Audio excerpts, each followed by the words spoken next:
नमस्कार साथियों, आप सभी का स्वागत है आपके अपने चैनल स्टडी विथ हरीश 247 में।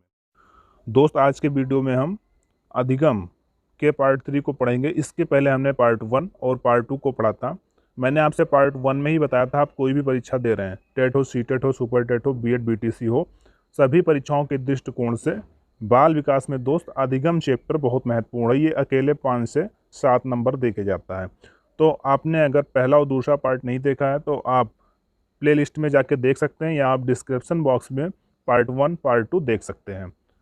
तो चलिए, आपका ज़्यादा समय ना लेके सीधे पॉइंट पर आते हैं। सबसे पहले हम बात करेंगे अधिगम स्थानांतरण के सिद्धांत। दोस्त, एक जगह सीखा गया ज्ञान या एक जगह सीखा गया अधिगम दूसरी जगह प्रयोग हो या होना क्या कहलाता है? स्थानांतरण। दोस्त, एक बार फिर से हम अधिगम समझते हैं कि अधिगम का सीधे सीधे अर्थ क्या होता है। तो दोस्त, अधिगम का अर्थ होता है सीखना। मैंने पहले और दूसरे पार्ट में इसको पढ़ा था। अब यहाँ क्या बताया गया है? एक जगह सीखा गया अधिगम। दोस्त, एक जगह सीखा गया अधिगम दूसरी जगह प्रयोग होना, यानी कोई चीज़ अगर हम एक जगह सीख रहे हैं, उसी चीज़ का यदि हम दूसरी जगह प्रयोग कर रहे हैं तो वो अधिगम का स्थानांतरण होगा। कैसे? इस चीज़ को आप समझिए। जैसे हमने 2 का पहाड़ा याद किया दोस्त। अब हम जब गुणा कर रहे हैं 3 2 गुणे 2, अब इस गुणे में दोस्त हम 2 के पहाड़े का प्रयोग करेंगे। कैसे? 2 दूनी 4 और 2 तेई 6, यानी दोस्त यहाँ सीखा गया ज्ञान का प्रयोग यहाँ हुआ। तो यही चीज़ हमारा अधिगम स्थानांतरण कह रहा है कि एक जगह सीखा गया ज्ञान या अधिगम दूसरी जगह पर अगर प्रयोग हो रहा है तो यही अधिगम का स्थानांतरण है। अब हम आगे बात करेंगे समान अवयव के स्थानांतरण का सिद्धांत। दोस्त, समान अवयव के स्थानांतरण का सिद्धांत क्या कह रहा है? सबसे पहले हम देखेंगे इसको किसने दिया? थार्नडाइक ने। थार्नडाइक ने क्या बताया है समान अवयव के स्थानांतरण के सिद्धांत में?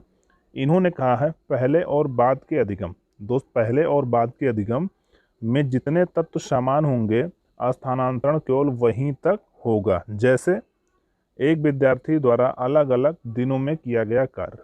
दोस्त, इनका मानना है पहले और बाद के अधिगम में जितने तत्व समान होंगे केवल वहीं तक स्थानांतरण होगा। और उदाहरण में इन्होंने 2 दिन लिया है, 2 दिन में किए गए अलग अलग कार्य को लिया है। यहाँ आप देखिए, पहला दिन होगा, पहले दिन में बालक क्या सीखा? का और खा। और दूसरे दिन में दोस्त बालक ने क्या सीखा? का, खा और गा। अब इन दोनों में कॉमन क्या है, ये चीज़ हम देखेंगे। तो पहले और दूसरे दिन में कॉमन है का और खा। अब इनका मानना यही है दोस्त, पहले और बाद के अधिगम में जितने तत्व समान होंगे, यानी ये पहले का अधिगम है, ये बाद का अधिगम है, इनमें जितने तत्व समान होंगे, कौन कौन से तत्व समान है? का और खा। तो केवल वहीं तक समान अवयव के स्थानांतरण का सिद्धांत माना जाएगा। यहाँ केवल का और खा को माना जाएगा दोस्त। अब हम आगे बात करेंगे नंबर 2, आरोपण का स्थानांतरण का सिद्धांत। इसको किसने दिया? कोहलर ने। आपके परीक्षाओं में प्रश्न सबसे पहले तो यहीं से बन सकते हैं कि आरोपण का स्थानांतरण या आरोपण के स्थानांतरण का सिद्धांत किसने दिया? तो दोस्त, वहाँ आपको कोहलर सही करना होगा। इन्होंने क्या बताया इस चीज़ को देखिए, पहले और बाद के अधिगम में जहाँ तक समानता होगी स्थानांतरण बस वहीं तक होगा। अभी हमने जो ऊपर पढ़ा है थार्नडाइक का जो सिद्धांत था लगभग ये उनसे मिलता जुलता है। तो इन्होंने क्या कहा है? पहले और बाद के अधिगम में जहाँ तक समानता होगी स्थानांतरण बस वहीं तक होगा। अब इस चीज़ को हम उदाहरण के माध्यम समझते हैं। उदाहरण में हम कोहलर का प्रयोग ले सकते हैं। जैसे दोस्त, उनका प्रयोग संख्या 1 आप देखिए और नंबर 2 पे प्रयोग संख्या 2 देखेंगे। प्रयोग संख्या 1 में क्या हुआ? छड़ी की संख्या 1, यानी जो बनमानुस था दोस्त सुल्तान नाम का, उसने केला को उतारने के लिए छड़ी का प्रयोग किया है। तो पहले प्रयोग में दोस्त क्या हुआ कि छड़ी संख्या 1, यानी केवल एक छड़ी का प्रयोग किया। फिर दूसरे प्रयोग में क्या हुआ? छड़ी की संख्या 2 हो गई, यानी बाद में उसने 2 छड़ी का प्रयोग किया। अब यहाँ हमारा जो सिद्धांत कहता है इस चीज़ को हम देखें, पहले और बाद। दोस्त, पहले और बाद के अधिगम में जहाँ तक समानता होगी, अब इस दोनों में समानता क्या है? छड़ी संख्या 1, यानी यहाँ छड़ी 1 का प्रयोग हुआ है, एक छड़ी का प्रयोग हुआ है प्रयोग संख्या 1 में, प्रयोग संख्या 2 में 2 छड़ी का प्रयोग हुआ है। तो इस चीज़ को यहाँ समझिए, यहाँ पर स्थानांतरण केवल छड़ी संख्या 1 तक ही होगा क्योंकि यह दोनों प्रयोग में शामिल है। यही चीज़ कोहलर का सिद्धांत कहता है। अब आगे हम बात करेंगे सामान्यीकरण का सिद्धांत। दोस्त इसको किसने दिया? इसको चार्ल्स जूड ने दिया। इनका क्या मानना है? पहले और बाद के अधिगम में तत्व उभयनिष्ठ होंगे। पहले और बाद के अधिगम में तत्व उभयनिष्ठ होंगे, स्थानांतरण बस वहीं तक होगा। जैसे एक ही सूत्र पर आधारित 50 सवालों में अलग अलग सूत्र उभयनिष्ठ या हम कॉमन कह सकते हैं होंगे। दोस्त इनका उदाहरण हम कैसे लेंगे? इनका मानना है पहले और बाद के अधिगम में जो तत्व उभयनिष्ठ होंगे, दोस्त जो तत्व उभयनिष्ठ या कॉमन होंगे, जो तत्व उभयनिष्ठ या कॉमन होंगे, स्थानांतरण बस वहीं तक होगा। उदाहरण में हमने क्या देखा है? एक ही सूत्र पर आधारित 50 सवाल में आंकड़े अलग अलग होते हैं पर सूत्र क्या होता है? सूत्र एक ही होता है। जैसे अगर हम दोस्त दूरी की बात करें तो दूरी का सूत्र होता है समय गुणा चाल। ये दूरी का सूत्र होता है। हमने क्या देखा है दोस्त? दूरी का सूत्र होता है चाल गुणे समय। अब हम उदाहरण में क्या ले सकते हैं कि कोई कार दोस्त 60 किलोमीटर 60 दोस्त कोई कार 60 किलोमीटर प्रति घंटा, यानी चाल हमने बताया 60 किलोमीटर प्रति घंटा, यानी 1 घंटे में कितना दूरी तय करेगी। यदि किसी कार का चाल 60 किलोमीटर प्रति घंटा है, यानी 60 किलोमीटर प्रति घंटा इसका स्पीड होगा और समय 1 घंटा होगा। अब दूरी अगर पूछा गया तो दूरी 60 होगा। अब अगर हम डेटा बदल दें दोस्त, ये हम 120 कह दें, 120 किलोमीटर प्रति घंटा की चाल से कोई कार चलती है, 120 किलोमीटर प्रति घंटा की चाल से कोई कार 2 घंटा चलती है, तो वो कितना दूरी तय करेगी? तो दोस्त होगा 120 दूना 240, यानी यहाँ इसका दूरी हो जाएगा 240। तो यही चीज़ हमने यहाँ पढ़ा है कि सूत्र एक ही होगा, सवाल कितने भी हों, बस केवल डेटा उसका बदला जाएगा। अब आगे हम अगर स्थानांतरण का जी कारक या द्विकारक सिद्धांत पढ़ें तो इसको किसने दिया? स्पीयरमैन। ये बहुत महत्वपूर्ण है, अक्सर आपके परीक्षाओं में यहाँ से प्रश्न बनते हैं कि स्थानांतरण का द्विकारक सिद्धांत किसने दिया, या पूछ लेता है स्थानांतरण का जी कारक सिद्धांत किसने दिया। अब इसी चीज़ को हम नीचे पढ़ेंगे, द्विकारक सिद्धांत को, यानी पहला कारक जी कारक और दूसरा कारक यस कारक, इसको हम पढ़ेंगे विस्तार से। अब दोस्त इसमें क्या कहा गया? सबसे पहले जन्मजात एवं सार्वभौमिक होती है और इसमें यस कारक में अर्जित होती है। नंबर 2, मात्रा में अलग अलग, जैसे ग्रहण शक्ति एक शिक्षण किसी चीज़ को कक्षा में पढ़ता है लेकिन अलग अलग समय में छात्र समझते हैं। अब दोस्त यहाँ देखिए, प्रकार एवं मात्रा दोनों अलग अलग, जैसे व्यवसायिक कुशलता यह वातावरण द्वारा अर्जित होता है। एक चीज़ नोट में देखिएगा जो बहुत ही महत्वपूर्ण है, क्योंकि जी कारक सार्वभौमिक है, इसलिए स्थानांतरण केवल जी कारक का होगा, ना कि यस कारक का, जो कि विशिष्ट है। ये चीज़ बहुत महत्वपूर्ण है, इसको आप ध्यान से पढ़िएगा। अब दोस्त अगर हम आगे बात करें अधिगम का वक्र एवं पठार की संकल्पना, जो कि अधिगम चैप्टर में बहुत ही महत्वपूर्ण है दोस्त। सभी परीक्षाओं में यहाँ से प्रश्न बनते हैं, खासकर सीटेट या टेट में। तो अगर अधिगम का वक्र देखें दोस्त, अधिगम का वक्र हम समझते हैं कहते किसे हैं, तो अधिगम का वक्र अधिगम की गति को दिखाता है। अधिगम का वक्र क्या है? अधिगम का वक्र अधिगम की गति को दिखाता है, जिसमें उतार चढ़ाव दोनों शामिल होते हैं। दोस्त क्या होता है? जिसमें उतार चढ़ाव दोनों शामिल होते हैं, यानी दोस्त अधिगम समय के साथ कभी बढ़ता है और कभी घटता है।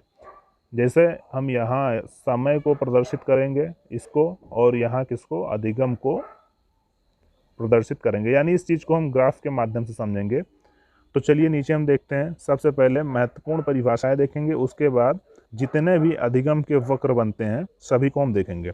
तो दोस्त अगर महत्वपूर्ण परिभाषाओं में हम सबसे पहले स्कीनर की बात करें तो दोस्त स्कीनर का मानना है अधिगम वक्र किसी दी गई क्रिया में उन्नति या अवनति का कागज पर विवरण है। दोस्त इनका मानना है अधिगम वक्र दी गई क्रिया में उन्नति या अवनति का कागज पर विवरण है। यानी दोस्त अधिगम बढ़ता है और घटता है इनके अकॉर्डिंग। अगर गेट्स व अन्य की बात करें तो इनका मानना है अधिगम वक्र सीखने की क्रिया में होने वाली गति एवं प्रगति को प्रदर्शित करता है। ये गेट्स व अन्य के अनुसार है। दोस्त ये बहुत महत्वपूर्ण है, अक्सर यहाँ से प्रश्न बनते हैं। अब आगे अगर बात करें रेमर्स योम गेज की तो इनका मानना है अधिगम वक्र दी हुई क्रिया को आंशिक रूप से सीखने की पद्धति है। दोस्त ये 3 मनोवैज्ञानिक थे जिनके परिभाषाओं को महत्वपूर्ण माना गया है, यानी यहाँ से प्रश्न उठते हैं। तो इन तीनों को आप अच्छे से देख लीजिए, यहीं से अगर परिभाषाओं से प्रश्न बनेंगे तो इन्हीं तीनों में से किसी एक को दिया जाएगा। अब हम बात करेंगे अधिगम के प्रकार, जो कि सबसे महत्वपूर्ण है आज के लेक्चर में। तो दोस्त अधिगम के प्रकार में, जिसे हम अधिगम का वक्र भी कह सकते हैं, तो इसको कई प्रकार से बांटा गया है, जैसे सरल वक्र या रेखीय वक्र, या हम कह सकते हैं नतोदर या धनात्मक या बढ़ता या निष्पादन वक्र, या हम कह सकते हैं उन्नोत्तर वक्र या घटता निष्पादन या ऋणात्मक वक्र। और आगे फिर हम पढ़ेंगे मिश्रित वक्र, सर्पाकार वक्र, चक्राकार वक्र और यश प्रकार वक्र। तो एक एक को दोस्त हम क्रम से पढ़ते हैं। सबसे पहले हम पढ़ेंगे अधिगम का वक्र में दोस्त हम सबसे पहले पढ़ेंगे सरल वक्र या रेखीय वक्र। तो दोस्त सरल वक्र या रेखीय वक्र क्या है? इस प्रकार के वक्र में सीखने की गति हमेशा एक जैसे होती है। दोस्त क्या है? इस प्रकार के वक्र में सीखने की गति हमेशा एक जैसे होती है। आप इस ग्राफ में देखिए, समय, इसको हमने समय मान लिया, ये जो एरो ऊपर जा रहा है इसको समय मान लिया, और नीचे वाले को अधिगम।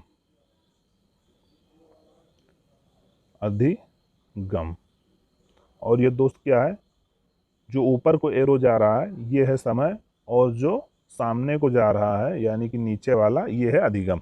अब यहाँ आप देखिए इस प्रकार के वक्र में सीखने की गति हमेशा एक जैसी होती है। यानी दोस्त समय, जैसे जैसे समय बढ़ता है वैसे वैसे सीखने की गति यहाँ बढ़ रही है। अगर नोट की बात करें तो इस तरह का वक्र मनुष्य में संभव नहीं है, इसलिए इसे आदर्श वक्र भी कहा जाता है। इस तरह का वक्र मनुष्य में संभव नहीं है, इस चीज़ को आप समझिए। आप देखिए, यदि बालक पढ़ रहा है तो कभी कभी होता है वो ज़्यादा पढ़ता है यानी ज़्यादा सीखता है, कभी वो कम सीखता है। या अगर बालक के वृद्धि या विकास की बात करें तो आपने अवस्था में पढ़ा होगा कि दोस्त शैशव अवस्था में बालक का वृद्धि बहुत तेज होता है, वृद्धि और विकास। उसके बाद दोस्त बाल्य अवस्था में उसका वृद्धि डाउन हो जाता है या स्लो हो जाता है। उसके बाद किशोर अवस्था में फिर से बालक का वृद्धि तेज हो जाता है। तो इस तरह का वक्र मनुष्य में संभव नहीं है, इसलिए इसे आदर्श वक्र भी कहा जाता है। ये चीज़ केवल दोस्त कंप्यूटर में ही संभव हो सकता है, मनुष्य में बिल्कुल ये चीज़ संभव नहीं हो सकता है। जो सुनने में अच्छा हो पर वास्तव में अप्लाई ना हो। बिल्कुल सही है दोस्त, ये चीज़ सुनने में बहुत अच्छा लगता है कि समय के साथ साथ अधिगम भी बढ़ रहा है, लेकिन ये चीज़ मनुष्यों में अप्लाई नहीं हो सकता है। तो सरल वक्र हमने पढ़ा, जिसे रेखीय वक्र भी कहते हैं। अब हम पढ़ेंगे नतोदर या धनात्मक या बढ़ता निष्पादन वक्र। अगर इसकी बात करें दोस्त तो इस प्रकार के वक्र में शुरू में सीखने की गति धीमी और बाद में तेज हो जाती है। दोस्त धनात्मक या बढ़ता निष्पादन वक्र क्या है? इसमें क्या होता है कि स्टार्टिंग में सीखने की गति धीमी होती है, लेकिन दोस्त जैसे जैसे समय बढ़ता है गति तेज हो जाती है। ये आप ग्राफ के माध्यम से समझिए। ये देखिए यहाँ ग्राफ बना है, यहाँ क्या हुआ है दोस्त? पहले देखिए, पहले क्या हुआ है? पहले सीखने की गति स्लो थी, उसके बाद दोस्त क्या हुआ? एक बैग गति तेज हो गई है। यही है धनात्मक या बढ़ता निष्पादन वक्र। दोस्त यदि हम आगे बात करें उन्नोत्तर वक्र या घटता निष्पादन या ऋणात्मक वक्र, तो इसमें क्या कहा गया है? इस प्रकार के वक्र में शुरुआत में सीखने की गति तेज और बाद में धीमी हो जाती है। ये चीज़ खासकर जो शिक्षार्थी होते हैं ये उनके साथ होता है।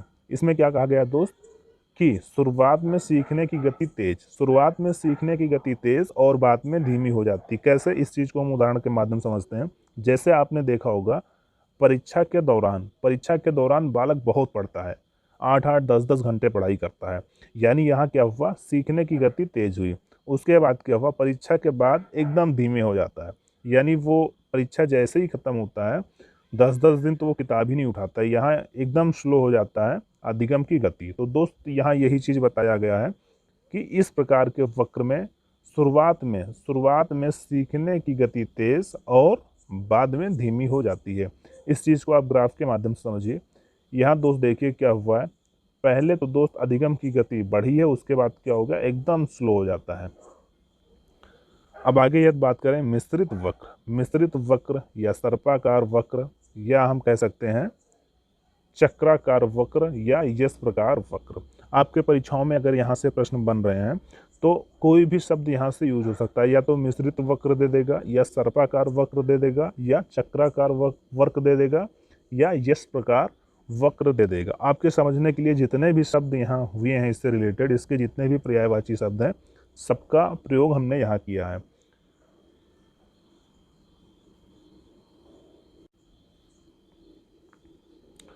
तो दोस्त इसमें क्या कहा गया है, अगर देखा जाए तो मनुष्य वास्तव में शुद्ध रूप से ऊपर दिए गए किसी भी वक्र को नहीं बनाता, क्योंकि उसके सीखने की गति असमान रहती है। ऐसा वक्र को मिश्रित वक्र कहा जाता है। दोस्त बिल्कुल सही, अभी तक हमने जितना भी वक्र पढ़ा है, अगर देखा जाए तो मनुष्य पूरी तरीके से इन सभी वक्रों को अप्लाई नहीं करता, लेकिन मिश्रित वक्र को मनुष्य पूरी तरीके से अप्लाई करता है। कैसे, क्योंकि दोस्त मिश्रित वक्र में क्या होता है, कभी सीखने की गति तेज होती है और कभी क्या हो जाती है, धीमे हो जाती है। यही चीज़ मनुष्यों में होता है। जैसे आप देखिए उदाहरण से, परीक्षा के पहले क्या होता है, हम बिल्कुल नहीं पढ़ते, यानी अधिगम हमारा स्लो होता है। उसके बाद क्या होता है, परीक्षा के दौरान क्या होता है, हम ज़्यादा पढ़ने लगते हैं और हमारी सीखने की गति तेज हो जाती है। उसके बाद क्या होता है दोस्त, परीक्षा के बाद फिर क्या होता है, हम पढ़ना एकदम बंद कर देते हैं और अधिगम की गति या सीखने की गति फिर से धीमी हो जाती है।